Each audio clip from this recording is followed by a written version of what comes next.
All right, so this is a little bit of a MIDI thing that I've been working on.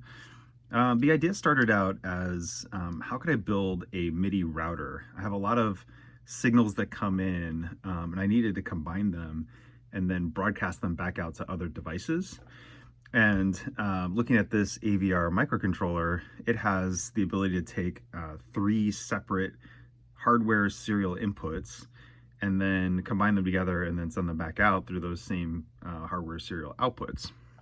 So the thought was maybe I could build a MIDI router. And I did that by using these optocouplers on the inputs from the MIDI, and then those get sent into the microcontroller, and then the outputs end up going through just a buffer chip that buffers the lines, and then those serve as the outputs.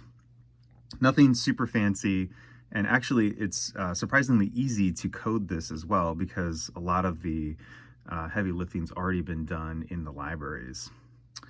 So that's where I kind of started, and then as I'm looking at it, I'm thinking, man, this AVR microcontroller actually has a lot more capability and a lot of other stuff that I could do with it.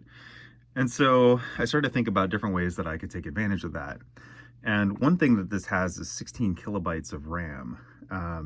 And so it got me thinking, what if I took all of those incoming MIDI signals and then actually stuck them into memory and then kind of formed a loop, almost like a tape loop that you might have in like a delay circuit or something like that.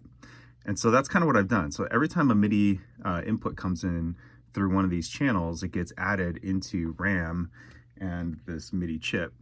I'm sorry, into this microcontroller.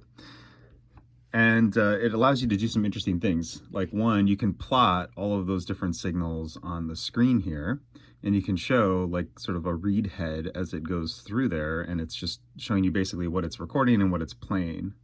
You can also do things like you can adjust the length of the MIDI tape, right, by changing, the beginning and the end of it.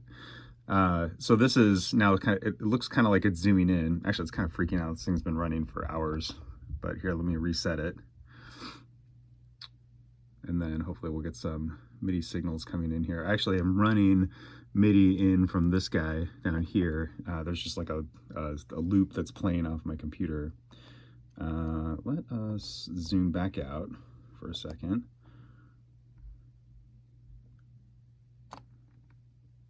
Okay. So yeah, so this is now recording MIDI signals as they're coming in, and then you can see them being displayed here. And it'll just keep recording those, and then once it gets to the end, then it will loop back around and then continue now playing and recording as it goes. So any signal that's already there is going to get played, and any new signal that comes in is going to be recorded into that loop. Now it obviously has a maximum. You can't record indefinitely, you'll run out of memory. So this will basically take in, I think, up to about 512 events, MIDI events, and then put them into memory. And then as it goes past 512, it'll delete the oldest event. And so you can actually see there are now events that are disappearing up towards the top because that's where we started when we were looking at the loop. So again, here is, you can do a couple of things. One, you can zoom in. So now I'm just kind of zooming in on one piece of the MIDI loop, and then you can also change the offset on the tape. So I can move kind of where the loop begins and ends. And the cool thing about that is you could be able to, play something on the keyboard or whatever, and then you get to a spot, you're like, oh man, that was really good. I like that. I want to have that now repeat. You can kind of hone in on exactly what you want that loop to be by adjusting the starting offset and the length of the tape.